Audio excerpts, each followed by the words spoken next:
Hi crafty friends, Amanda here with Crafting with Amanda. Welcome to day 21 of Christy's Beautiful Life, 30 Days of Sketches. Our sketch today is by Devra Adler Hunt, and I am back to finding some heritage photos. I've gotten behind on doing videos, and I have several days that I've missed this month, but I am going to continue and push to get my 3 videos out a week, typically Tuesday, Friday, and Sunday, but it can also change to Sunday, Tuesday, Thursday, and with a Saturday or 2 thrown in. But these are the papers that I've pulled from my stash. I have a whole bunch of 6x6 as a close to my heart maker. We used to be able to buy these sample kits that gave you a 6x6 square of all of the paper packs, and that was always nice to have on hand when we were doing gatherings in person to show people, and also to make up your samples if you didn't necessarily want to buy the whole pack. So if you haven't followed along with any of my heritage scrapbooking, many of the photos, I would say at least half of them, have information written on the back from my granddad. And my granddad is the one in the plaid shirt in the very bottom photo. And I love his writing. So what I do when I'm starting with these photos is I go ahead and scan and make a copy of the back of all of the photos, and that becomes part of my journaling. In this particular case, it's going to be all of my journaling, but other times I add more information to it. I just don't have any more about these photos from Christmas. I did put the sketch up in the corner, and as you might have noticed, I went ahead and turned it 90 degrees clockwise, and I don't have 4 bands running, I just have 3. My photos, they're a thick photo and printed in, this is from 1969. This is kind of the size that they are and that it comes. And I don't want to cut them down. I'm going to try to keep them as they are here originally. So that's why I went with just the 3 strips, because that's all I have the room for on my layout. And I noticed, and maybe you didn't notice, but there's kind of some straight lines drawn around the outside of this sketch. And so I am taking from that stickies from Comfort and Joy, I'm cutting off real thin, almost 1/8 of an inch wide pieces from that one green border strip that's on there.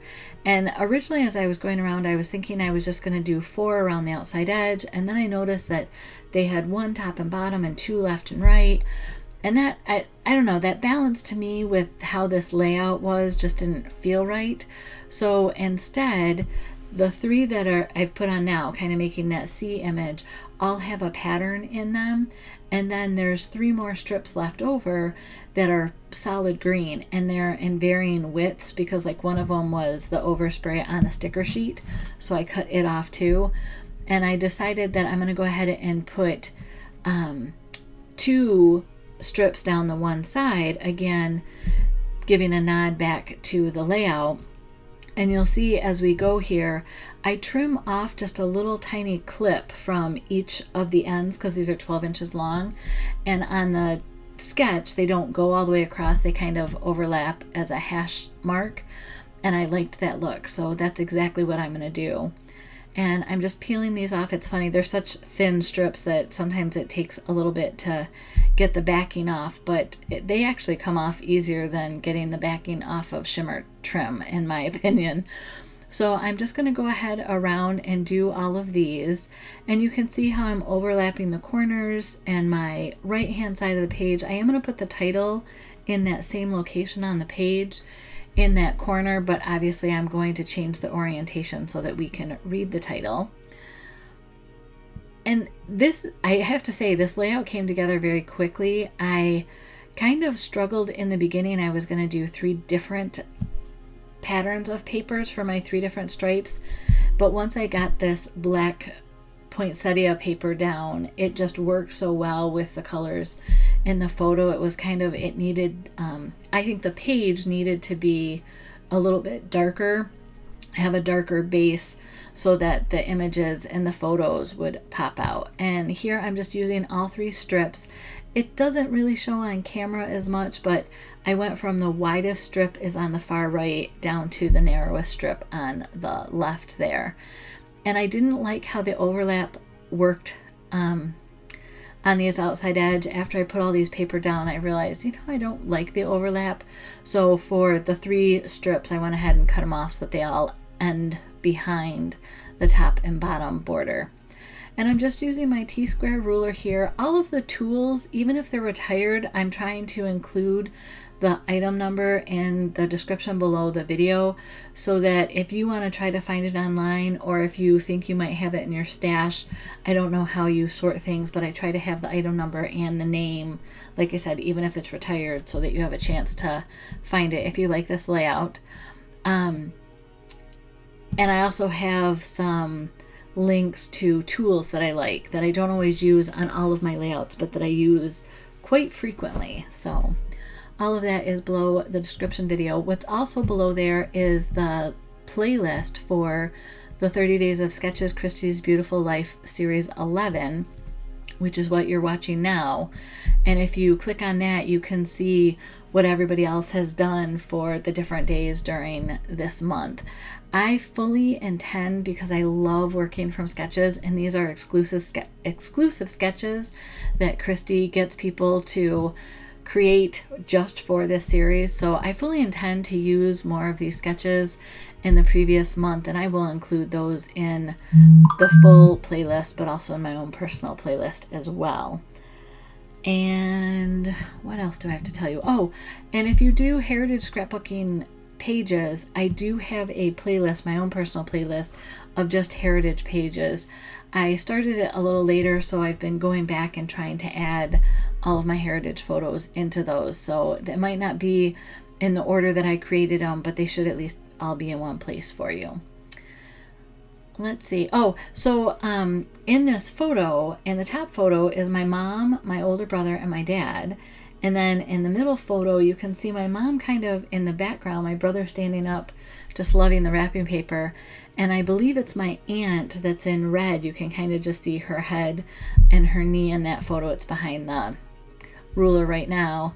And the very bottom picture is my granddad, my brother, and my grandmother. And my brother here is going to be 2 the following month after Christmas. So lots of fun times.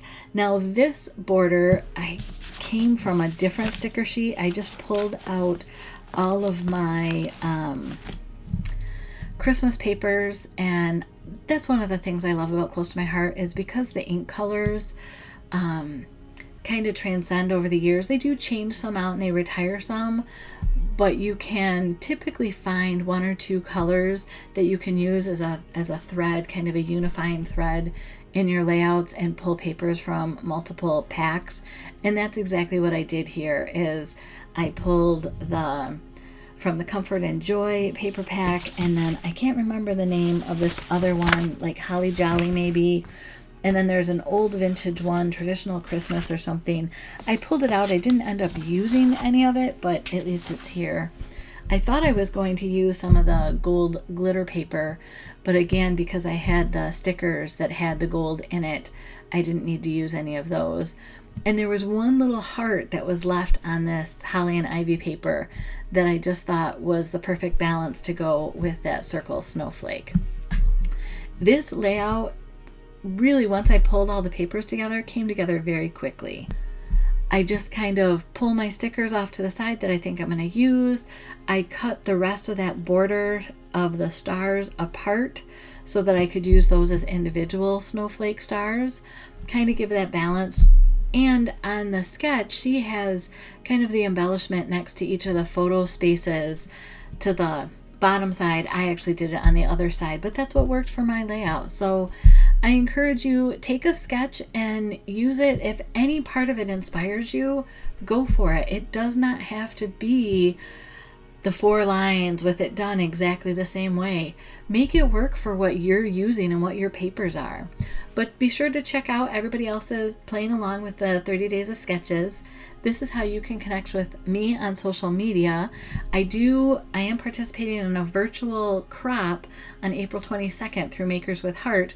I will include that link also for the Facebook group, so you can come and join me and 6 of my friends for classes. Blessings.